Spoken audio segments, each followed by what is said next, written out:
नमस्कार, स्वागत है आपका न्यूज इंडिया में। मैं हूं आपके साथ उमंग माथुर। आपको बता दें कि राजस्थान में नगर निगम चुनाव के परिणाम आने के बाद अब महापौर चुनाव के लिए रस्साकशी तेज हो चली है। जयपुर के ग्रेटर नगर निगम में भारतीय जनता पार्टी बोर्ड बनाने जा रही है, तो वहीं जयपुर ग्रेटर में बीजेपी की तरफ से सौम्या गुर्जर और शील धाबाई का नाम सबसे प्रमुख दावेदारों में से है। ऐसे में किस प्रत्याशी पर बीजेपी महापौर के लिए भरोसा जताती है, तस्वीर अभी पूरी तरीके से साफ नहीं हुई है। लेकिन कांग्रेस ने जयपुर हेरिटेज नगर निगम में मेयर के लिए मुनेश गुर्जर के नाम पर मोहर लगाई है, जो कि आश्चर्यजनक है। और इसके साथ ही कांग्रेस ने कोटा नगर निगम के लिए अपने उम्मीदवारों के नामों की घोषणा भी कर दी है। कांग्रेस ने कोटा उत्तर में मंजू मेहरा को उम्मीदवार बनाया, तो वहीं कोटा दक्षिण से राजीव अग्रवाल के नाम का ऐलान किया है।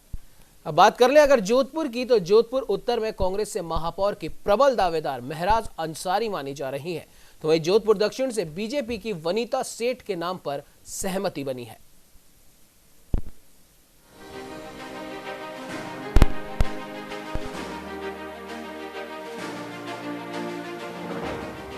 राजस्थान के 3 शहरों में शहरी सरकार बनाने को लेकर हुए चुनाव में अब नतीजे आ चुके हैं, लेकिन महापौर का इंतजार अभी भी बरकरार है, जो कि 10 नवंबर को साफ हो पाएगा। जयपुर ग्रेटर निगम में भारतीय जनता पार्टी का बोर्ड तो बन गया है, लेकिन अब महापौर कौन होगा, इसके लिए रस्साकशी का खेल जारी है। जयपुर नगर निगम बीजेपी का परंपरागत गढ़ रहा है, लिहाजा इस बार भी दोनों ही नगर निगमों में बीजेपी ने जीत का दावा तो किया था, लेकिन जयपुर ग्रेटर में ही जीत मिल पाई। जयपुर ग्रेटर निगम में इस बार महापौर का पद ओबीसी महिला के लिए आरक्षित है। ऐसे में पार्टी ने जिन ओबीसी महिलाओं को चुनावी मैदान में उतारा, उनमें सबसे ऊपर पूर्व महापौर रह चुकी शील धाबाई का नाम है। शील धाबाई बीजेपी का पुराना चेहरा है और नगर निगम महापौर का अनुभव भी इनके पास है। तो वहीं ग्रेटर नगर निगम से ही निवर्तमान पार्षद मुकेश लखियानी की पत्नी भारती लखियानी को उतारा गया है, जो कि ओबीसी वर्ग से ही आती हैं। मुकेश लखियानी विधायक अशोक लाहोटी के नजदीकियों में शामिल है, तो वहीं सिंधी समाज से आने के कारण इनकी दावेदारी भी मजबूत है। जयपुर ग्रेटर में भाजपा की पार्षद प्रत्याशी सौम्या गुर्जर को भी महापौर के चेहरे के रूप में देखा जा रहा है। सौम्या गुर्जर राज्य महिला आयोग और जिला परिषद की सदस्य भी रह चुकी हैं। इनके पति भी करौली के सभापति रह चुके हैं। पार्टी ने सौम्या के लिए अपने नियमों को बदल दिया है, तो फिर नगर निगम का बोर्ड बनने और सौम्या गुर्जर के जीतने के बाद उन्हें महापौर बनाना भी तय माना जा रहा है। हालांकि राज्य महिला आयोग में सदस्य रहते हुए सौम्या गुर्जर का सेल्फी कांड सुर्खियों में रहा था, तो वहीं संगठन या फिर पार्टी से जुड़े कार्यक्रमों में भी सौम्या गुर्जर सक्रिय नहीं दिखती है। वहीं इनके अलावा जयपुर नगर निगम ग्रेटर में ओबीसी वर्ग से आने वाली वार्ड 50 से संजू चौधरी, वार्ड 51 से सुखप्रीत बंसल और कई अन्य महिला प्रत्याशी भी हैं, जिनके नाम पर विचार हो सकता है। बहरहाल भारतीय जनता पार्टी महापौर के लिए जिस प्रत्याशी पर भरोसा जताएगी, उस पर बीजेपी से जीते हुए तमाम पार्षद कितने संतुष्ट होंगे, ये तो आने वाला वक्त ही बताएगा। न्यूज इंडिया के लिए जयपुर से लखवीर सिंह शेखावत की रिपोर्ट।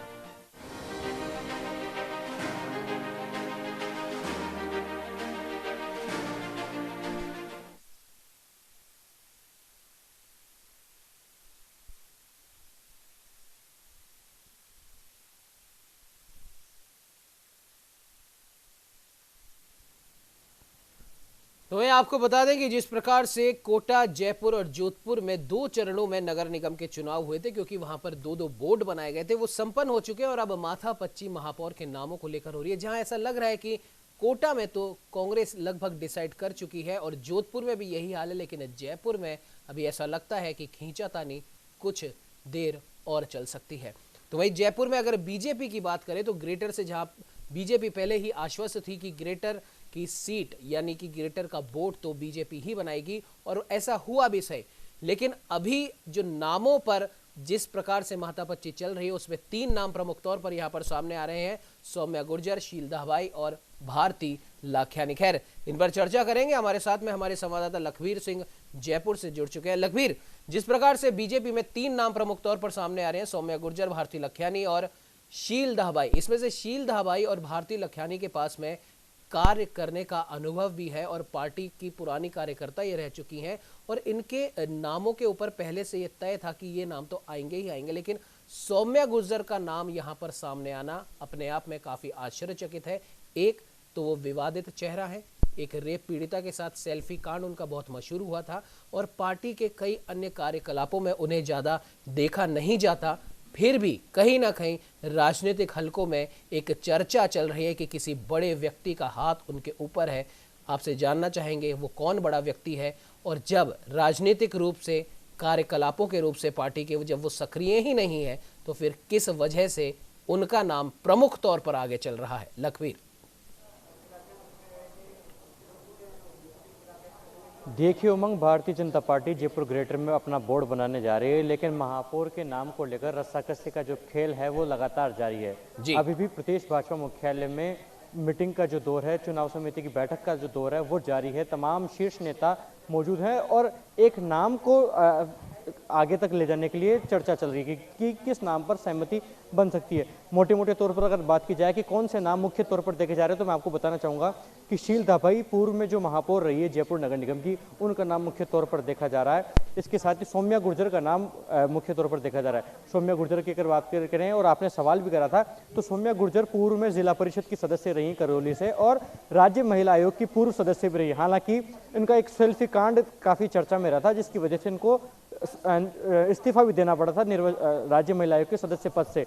लेकिन भारतीय जनता पार्टी के एक वरिष्ठ पदाधिकारी से कि ये काफ़ी नज़दीक है, इसकी वजह से इनको लाभ मिल सकता है। हालांकि पार्टी की जो बैठकें होती है, जो मीटिंग होती है, उसमें इनकी सक्रियता काफ़ी दिखती नहीं है।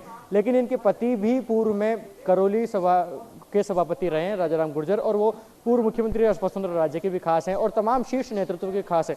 इसलिए इनका नाम भी मोटे तौर पर देखा जा रहा है कि अगर गुर्जर चेहरे पर यस होता है तो सौम्या गुर्जर का नाम ही फाइनल हो सकता है। वहीं अन्य चेहरों की बात की जाए तो भारती लखयानी एक सिंधी समाज से आती है और सिंधी समाज जयपुर में खासतौर पर निर्णायक मतदाता है। तो ऐसे में विधायक अशोक लाहोटी के वो खास भी हैं, उनके पति मुकेश लखयानी निवर्तमान पार्षद हैं, चेयरमैन हैं। तो ऐसे में उनके नाम पर भी संभवतः माना जा रहा है कि फाइनल यस हो सकती है। इसके अलावा अगर अन्य नाम की बात करी जाए तो जयपुर में माली या सैनी समाज के जो मतदाता हैं वो भी निर्णायक मतदाता माने जाते हैं। ऐसे में रश्मि सैनी के नाम पर भी कहीं ना कहीं हाँ हो सकती है, उनके नाम पर भी भरोसा जताया जा सकता है। रश्मि सैनी की बात की जाए तो उनके पति राजेंद्र कारोड़िया हैं और वो पूर्व में भारतीय जनता पार्टी के कार्यकर्ता हैं, लगातार विद्याधर नगर में सक्रिय हैं। ऐसे में रश्मि सैनी के नाम पर भी यस हो सकती है। तो कुल मिलाकर अगर मोटे मोटे नामों की बात की जाए तो ये नाम है। इसके साथ ही सुखप्रीत बंसल का नाम भी मोटे तौर पर देखा जा रहा है। वार्ड नंबर 51 से सुखप्रीत बंसल पार्षद जीत कर आई हैं और विधायक है, पूर्व विधायक राजपाल सिंह शेखावत की बेहद नजदीकी मानी जाती है। जी बिल्कुल लखवीर, माफ कीजिएगा, आपको बीच में रोकना चाहूंगा। हम स्वागत कर लेते हैं स्वर्णिम चतुर्वेदी जी का, जो कि कांग्रेस के नेता हैं, और अशोक सिंह शेखावत जी का बीजेपी के नेता है। आप दोनों ही मेहमानों का बहुत बहुत स्वागत है। जी स्वर्णिम जी, अशोक जी, आपके पास मैं आऊंगा, उससे पहले लखवीर अपनी बात आप समाप्त कीजिए। बंसल का नाम भी कहीं ना कहीं मुख्य तौर पर देखा जा रहा है। हालांकि खुद ओबीसी वर्ग से आती हैं, लेकिन उनके हस्बैंड जो है वो वैश्य समाज से आते हैं। ऐसे में वैश्य समाज और ओबीसी वर्ग दोनों को साधने की कोशिश भारतीय जनता पार्टी की रही है। हालांकि सुखप्रीत बंसल के जो पिता हैं वो भी संघनिष्ठ कार्यकर्ताओं के, संघनिष्ठ नेताओं के बेहद करीबी रहे हैं और ऐसे में उनको भी इस बात का फायदा मिल सकता है। तो खैर आधा घंटा का समय माना जा रहा है कि भारतीय जनता पार्टी अपने जो मेयर कैंडिडेट है उसके नाम की घोषणा जयपुर ग्रेटर के लिए खासतौर पर कर देगी, क्योंकि 3:30 बजे का समय माना जा रहा है जो नामांकन का आखिरी समय में। ऐसे में भारतीय जनता पार्टी को जल्द ही अपने मेयर कैंडिडेट के नाम की घोषणा करनी होगी। जी बिल्कुल लखवीर, आधे घंटे का समय भी बस अब कुछ ही क्षण में पूरा होने वाला है और ये मेयर की जो माथापच्ची है, मेयर के नामों की जो माथापच्ची है, कम से कम बीजेपी में तो वो दूर हो जाएगी। अशोक जी, मैं आपके पास आना चाहूंगा। जिस प्रकार से 3 प्रमुख नाम थे, नाम कई और भी हैं, लेकिन 3 प्रमुख नाम थे, सौम्या गुर्जर, शील धाबाई और साथ ही साथ भारती लखयानी। भारती लखयानी और शील धाबाई का तो चलिए समझ में आता है, मेयर पद के हिसाब से ये बहुत अच्छे भी नाम थे और कई पूर्व में काम भी कर चुके हैं। शील धाबाई पूर्व में मेयर भी रह चुकी हैं, लेकिन सौम्या गुर्जर का नाम यहां पर आना अपने आप में आश्चर्यचकित है। अगर गुर्जर चेहरे पे दांव खेलना था तो आपके पास शील धाबाई है, फिर अलग से एक और गुर्जर चेहरे पे दांव खेलने की क्या जरूरत आन पड़ी थी? अशोक जी। देखो कि अभी तक ये नाम डिक्लेयर नहीं हुआ है जी कि किन को महापौर के लिए आगे की प्रक्रिया के लिए नियुक्त किया गया जी। तो जब तक ये नहीं हो जाता तब तक हम नहीं कह सकते किसका किया गया है। लेकिन सभी विचारों पर विचार किया जा रहा है कि किनको इस प्रकार के पद पर बिठाया जाए। जी। तो ऐसा पद है कि जयपुर का ग्रेटर का जो आप देखेंगे कि महापौर के क्षेत्र के अंदर 150 वार्ड, यदि 150 वार्डों के अंदर हम इस प्रकार से हमें एक मुखिया दें जो जयपुर को एक विकास के आयाम में पूरा स्थापित करे, रोजमर्रा की जो चीजें जो नगर निगम के क्षेत्र से आती है उसके अंदर उनको एक सुव्यवस्थित रूप से कर सके जी। तो इसी प्रकार से मान सकते हैं कि कुछ देरी हो रही है, लेकिन कुछ मिनटों के बाद में ये घोषणा हो जाएगी कि जयपुर के महापौर के लिए भारतीय जनता पार्टी ने ग्रेटर में किनको नियुक्त किया गया। क्योंकि जिस प्रकार से आप देखेंगे 150 वार्डों में यदि ओबीसी की हम बात करें तो ओबीसी के वार्ड थे 11 पे भी हमने जनरल जो वार्ड आए थे, चाहे पुरुष हो जो महिला हो, उसके अंदर भी हमने टिकटें दी और टिकट देने के बाद के अंदर उनको आप देखेंगे कि कई जीत के भी आए हैं उसके अंदर, और अच्छे आप देखेंगे कि बहुत ही अच्छे पार्षद के रूप में इस बार चुन करके आए हैं। वो उनका काम को देखने को मिलेगा कि वह किस प्रकार से जनता का वो काम करेंगे, जो जनता का जो काम करने के लिए जो उनको एक जनता ने वोट दिया है, तो उनकी रोजमर्रा की जो चीजें होती है, जिस चीज के लिए मैं हमारे क्षेत्र की मैं बात करूं, उस क्षेत्र के लिए जिनको जो चुना गया है वार्ड नंबर 7 से, वास्तव में महिला काबिल तारीफ महिला है और उसने वास्तव में ऐसा काम करेगी आगे जाके इन फ्यूचर के अंदर, जो रोजमर्रा से संबंधित जो वो काम होगा उनका काम करने का प्रेरित करेगी। तो इसी प्रकार से आज जो महापौर का आपने कहा कि महापौर का चयन की बात आती है, तो कुछ समय के बाद के अंदर महापौर का चयन हो जाएगा, चाहे हमारे सुशील दाभाई जी हो, चाहे लखवानी जी हो, चाहे कोई रश्मि सैनी जी हो जो वार्ड नंबर 12 से आते हैं, और भी कई महिलाएं हैं जो काबिल है जो महापौर जैसी डोर पर बैठ सकते हैं, लेकिन बनाना किसी एक को ही पड़ेगा, क्योंकि जिसमें संगठन का भी हो साथ साथ और प्रशासनिक उसमें क्षमता भी हो, क्योंकि प्रशासनिक क्षमता भी बहुत बड़ी सबसे बड़ी बात आती है। जो भी संगठन तय करेगा सोच समझ के तय करेगा कि किसको महापौर की आगामी जो दी जाएगी जो पद दिया जाएगा उस पर वो सभापति हो गए हैं, और उसका एक तरह से कॉन्स्टिट्यूशनल रूप से जो हमारे बना हुआ है उसकी ऊपर पालना करेंगे और पालना करते हुए जनता के जनहित के काम करेंगे। जी चलिए अशोक जी आपके पास मैं आऊंगा। स्वर्णिम जी आपके पास आना चाहूंगा। अभी बड़ी खबर यहाँ पर आई है कि कांग्रेस ने ग्रेटर से दिव्या सिंह के नाम पर मोहर लगा दी है, और हेरिटेज में तो आपके नाम पहले से ही आपने घोषित कर दिए थे, मुनेश गुर्जर का नाम, लेकिन यहाँ पर एक आश्चर्यजनक, लेकिन ठीक है मुनेश गुर्जर का नाम आपने सामने लाए हैं, लेकिन हेरिटेज में जहाँ तक समझ में आता था मुस्लिम बाहुल्य इलाका है और वहाँ से किसी मुस्लिम का ही नाम आना अपने आप में पहले से तय माना जा रहा था, लेकिन मुनेश गुर्जर का नाम आना महापौर पद के लिए काफी हैरत में डालने वाला है। क्या कारण रहे मुनेश गुर्जर का नाम हेरिटेज से सामने लाने के? स्वर्णिम जी देखिए, सभी नेताओं ने, जो विधायक प्रताप सिंह खाचरियावास मंत्री जी हैं, विधायक अमीन काग जी हैं, रफीक खान हैं, महेश जोशी जी मुख्य सचेतक हैं, सब लोगों ने मंथन करके, चिंतन करके और सभी पार्षदों से राय लेकर के, उनसे बात करके, जितने भी कांग्रेस के पार्षद चुने गए उन सबकी बैठक चल रही है, आपको ध्यान है, सब एक साथ ही हैं, उन सबसे बात करके अंदरूनी तौर पे और राय लेकर के उनसे, और ये प्रत्याशी घोषित किया। अभी उप महापौर का प्रत्याशी होना बाकी है। और इसके अलावा आप ये देखें कांग्रेस पार्टी में, क्योंकि हमारे यहाँ अनुशासन भी है, अनुशासन के अलावा हमारे कंसेप्ट्स बिल्कुल क्लियर हैं, कोई कंफ्यूजन नहीं होता, कोई कॉन्फ्लिक्ट्स भी नहीं है। लेकिन स्वर्णिम जी ऐसा माना जा रहा है राजनीतिक हलकों में, ये बात भी चल रही है कि कहीं ना कहीं मुनेश गुर्जर को महापौर का प्रत्याशी बनाने के पीछे जो सबसे बड़ा कारण है, हालांकि ये निगम का बोर्ड बनना है, ये जयपुर हेरिटेज का मेयर बनना है, लेकिन कहीं ना कहीं गुर्जर आंदोलन को भी यहाँ पर ध्यान में रखा गया है, क्योंकि इस समय गुर्जर आंदोलन के दो फाड़ हो चुके हैं, एक हिस्सा सरकार के पक्ष में है और एक हिस्सा रेल की पटरियों पर बैठा है। कहीं ना कहीं इसको भी ध्यान में रखा गया। कितनी सच्चाई है इस बात में?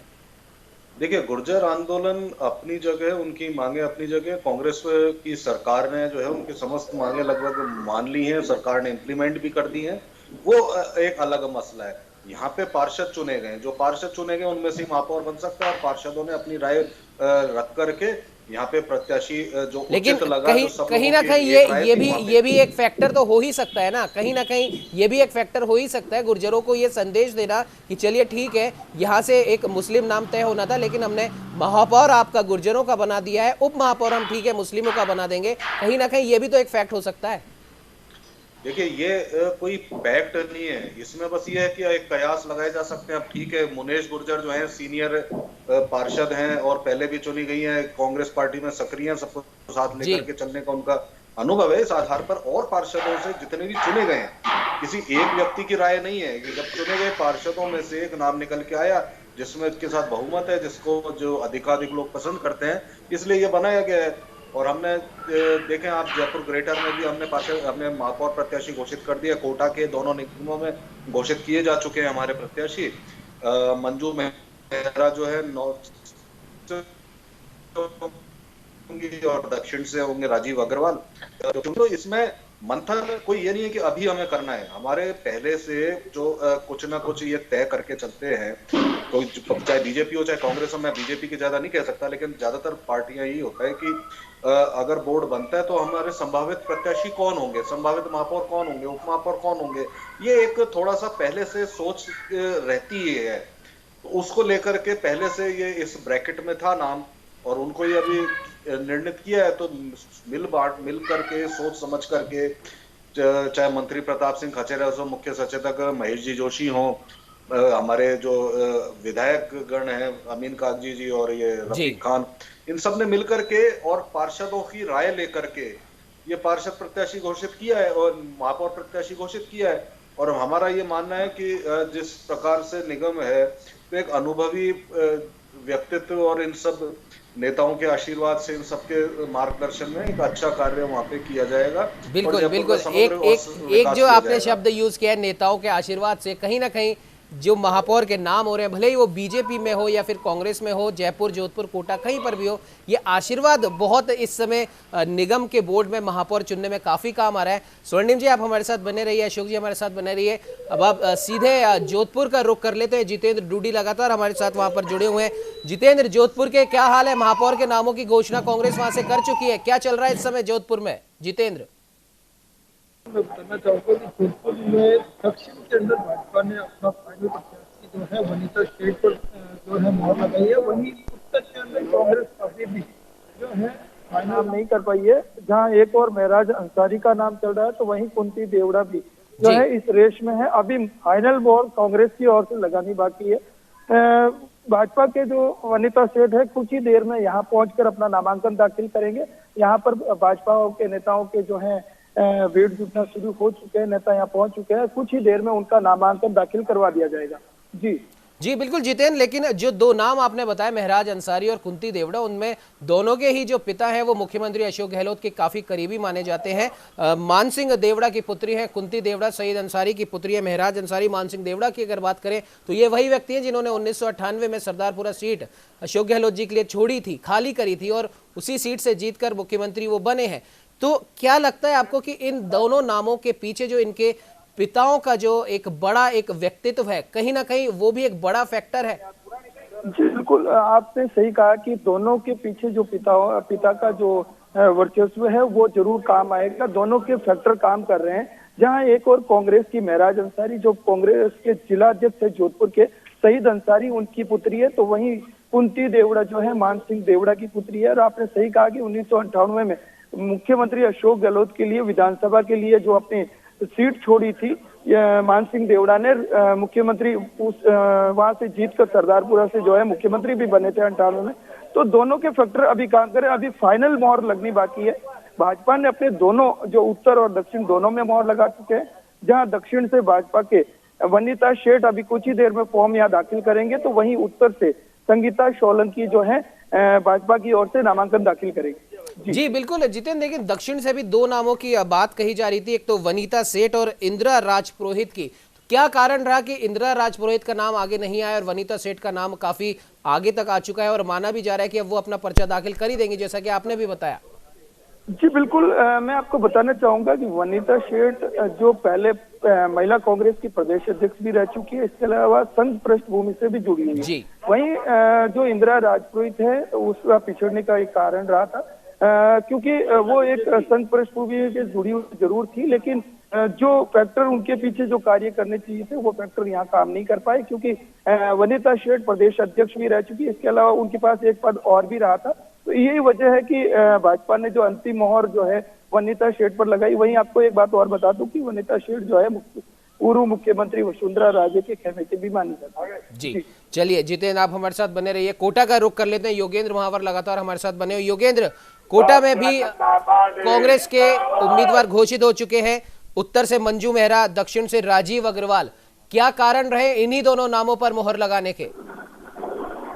बिल्कुल निश्चित तौर पर कोटा उत्तर में जिस तरह से मंजू मेहरा का नाम घोषित किया गया है, क्योंकि वहाँ एसटी महिला की सीट थी और मंजू मेहरा के टक्कर में कोई कांग्रेस का कोई उम्मीदवार यहाँ पे सामने नहीं आया। तो दूसरी तरफ राजीव अग्रवाल जो कि जाना पहचाना चेहरा है, काफी समय से जो है कांग्रेस में कर्मठ कार्यकर्ता के रूप में भी उन्होंने काम किया है, तो कहीं ना कहीं एक विश्वास जो है वो जगाने का यहाँ पे काम किया गया है। तो दूसरी ओर भाजपा ने कोटा दक्षिण में विवेक राजवंशी का नाम उम्मीदवार यहाँ पे महापौर का घोषित किया है, क्योंकि विवेक राजवंशी 5 बार पार्षद रह चुके हैं और लगातार वो पार्षद रहे हैं। तो कहीं ना कहीं उनके टक्कर का कोई भाजपा का कोई पार्षद यहाँ पे खड़ा हुआ नहीं दिखाई दिया, इसलिए उनका नाम घोषित किया है। यूडीएच मंत्री शांति धारीवाल ने ये जो दाव खेला है मंजू मेहरा और राजीव अग्रवाल का, ये कहीं ना कहीं सक्सेस होता हुआ नजर आ रहा है, क्योंकि कोटा उत्तर में कांग्रेस का बन चुका है, लगभग तय है और वहाँ पे सरकार।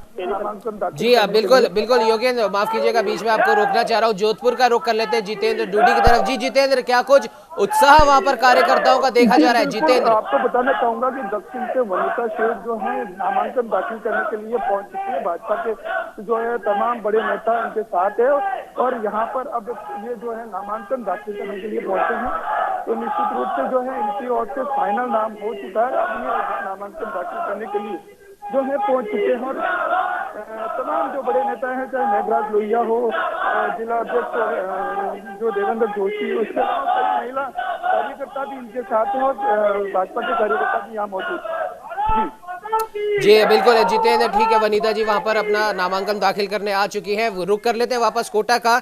योगेंद्र, जिस प्रकार से मंजू मेहरा और राजीव अग्रवाल का नाम यहां पर घोषित किया गया कांग्रेस की तरफ से, तो वहीं विवेक राजवंशी बीजेपी की तरफ से दक्षिण में, कोटा दक्षिण में उनका नाम घोषित किया गया है, लेकिन कहीं ना कहीं यहाँ पर निर्दलीय या फिर कह सकते हैं बागी विधायक भी, माफ कीजिएगा बागी पार्षद भी एक बहुत बड़ा फैक्टर यहाँ पर सिद्ध हो रहे हैं। क्या लगता है आपको कि यूडीएच मंत्री शांति धारीवाल जी ने कोटा में जो दांव चला था, कहीं ना कहीं उसमें वो सक्सेस हो दिखे, लेकिन अभी भी कोटा दक्षिण में निर्दलीय बाजी पलट सकते हैं? क्या कहना है योगेंद्र आपका? ये सवाल आपका दोबारा दोहराइए। कोटा दक्षिण में भी कहीं ना कहीं कोटा दक्षिण, कोटा उत्तर दोनों ही जगह कहीं ना कहीं कांग्रेस आगे है। कोटा उत्तर में तो साफ तौर से आगे, लेकिन कोटा दक्षिण में कांग्रेस एक अच्छी फाइट बीजेपी को वहां पर दे रही है। लेकिन अगर बात कर ले निर्दलियों की कोटा दक्षिण के अंदर, तो कहीं ना कहीं वो एक फैक्टर हो सकते हैं बीजेपी को बोर्ड में लाने के लिए। जी बिल्कुल, जिस तरह से कोटा दक्षिण में कांग्रेस का और बराबर का रहे, जो पूरी जो गेंद है वो एक सबसे बड़ी बात ये ऐसे हैं जो अब बनाने में अपने पाले में, और उम्मीद की ये जताई जा रही है कि भाजपा तो जो। जी बिल्कुल योगेंद्र, माफ कीजिएगा आपको बीच में रोक रहा हूँ। जोधपुर का रुख कर लेते हैं। रामलाल शर्मा जी अपनी प्रतिक्रिया यहाँ पर दे रहे हैं।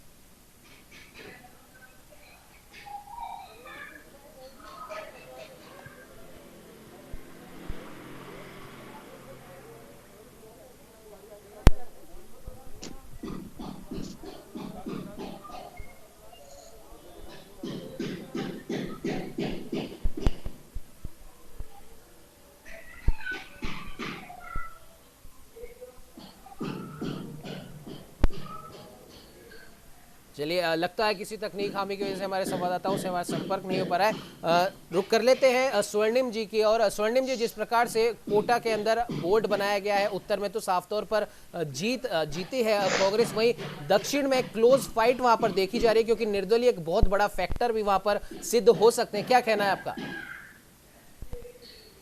देखिए, निश्चित रूप से यूडीएच मंत्री श्री शांति धारीवाल जी द्वारा जो विकास के कार्य किए गए उस पर कोटा की जनता ने मोहर लगाई है जी। और ये निश्चित मान के चलिए, आप जब कोटा से हमारे प्रति जब चुनाव होंगे महापौर के, तो निर्दलीय जितने भी पार्षद हैं, अधिकांश के वोट जो है आपको कांग्रेस के पक्ष में जाते नजर आएंगे। और हम पूरी तरह से आश्वस्त हैं, हमें पूरा विश्वास है, और ये जो कहना चाहिए आंकड़े हैं उनसे हम आश्वस्त हैं कि निश्चित रूप से कोटा दक्षिण में हमें कोई थ्रेट नहीं है, किसी प्रकार की हमें चुनौती नहीं है। कांग्रेस का ही बोर्ड बनेगा। कांग्रेस का जो प्रत्याशी है राजीव अग्रवाल, वह बड़े कंफर्टेबल मार्जिन के साथ जो है वहां पे महापौर चुने जाएंगे।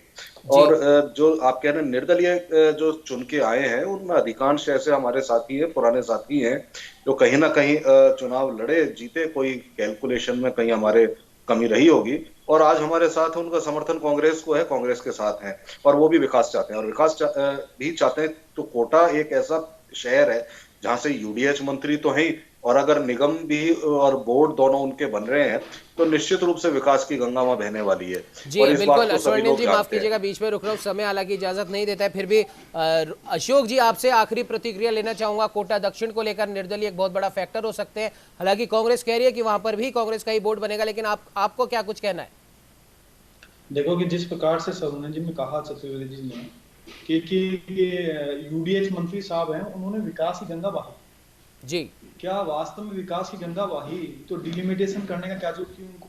जी, आप एक तरफ तो कानून का फायदा लेकर के डिलिमिटेशन करना चाहते हो, और दूसरी तरफ आप कह रहे हो साहब हमने विकास किया, तो विकास की गंगा आपकी बहती तो आपको डिलिमिटेशन नहीं करना पड़ता। फर्स्ट बात तो ये जी, दूसरा ये बात है कि 36 पर आए हैं, 36 इनके पार्षद हैं, 36 पार्षद भारतीय जनता पार्टी के। तो आप ये देखिए कि जिस प्रकार से इन्होंने काम किया होता तो आज इनके 36 नहीं आते पार्षद, ज्यादा पार्षद ज्यादा आते। जिस प्रकार से इन्होंने वहां प्रत्यक्ष चुनाव के बाद में अप्रत्यक्ष वापस किया इन्होंने पूरे राजस्थान के अंदर, तो आपने किस प्रकार से म्युनिसिपैलिटीज जो एक्ट है उसको कैसे संशोधन किया, और किस प्रकार से उन संशोधनों के माध्यम से डिलिमिटेशन किया, और उसको चुनाव जीतने की आपने कोशिश करी है। आपके यूडीएच मंत्री साहब ने कुछ भी विकास नहीं किया, सिर्फ बोलने के अलावा उन्होंने एक ऐसा काम नहीं किया है जो उन्होंने कोई काम धरातल में किया हो। चलिए, मतलब अशोक जी, मतलब अभी भी हम ये मान सकते हैं कि कोटा दक्षिण में बीजेपी का बोर्ड बन सकता है, क्योंकि दोनों ही कांग्रेस और बीजेपी दोनों वहां पर 36 पर है, और निर्दलीय अभी काफी एक बड़ी भूमिका यहां पर निभा सकते हैं। खैर, समय इजाजत नहीं देता है, इस चर्चा को यही विराम देना होगा। अशोक जी, स्वर्णिम जी, जितेंद्र डूडी, योगेंद्र महावर, लखवीर हमारे साथ में जुड़ने के लिए आप सभी का बहुत बहुत धन्यवाद। और अब देखने वाली बात यह है कि कोटा में लगभग कोटा उत्तर में तस्वीर साफ है, दक्षिण में अभी एक कड़ा मुकाबला देखा जा रहा है, जोधपुर में ऑलमोस्ट तस्वीर साफ हो चुकी है, जयपुर में भी कमोबेश यही हाल है, लेकिन बीजेपी की तरफ से मेयर उम्मीदवार के ऊपर अभी खींचतान जारी है। देखने वाली बात यह होगी कि बीजेपी में मेयर उम्मीदवार ग्रेटर का कौन बनता है, किस प्रकार से बनता है, और कौन किसके पीछे है, ये भी एक चर्चा का विषय। हालांकि अभी इस चर्चा में फिलहाल इतना ही। देश दुनिया की तमाम खबरों को देखने के लिए आप बने रहिए हमारे साथ और देखते रहिए न्यूज़ इंडिया।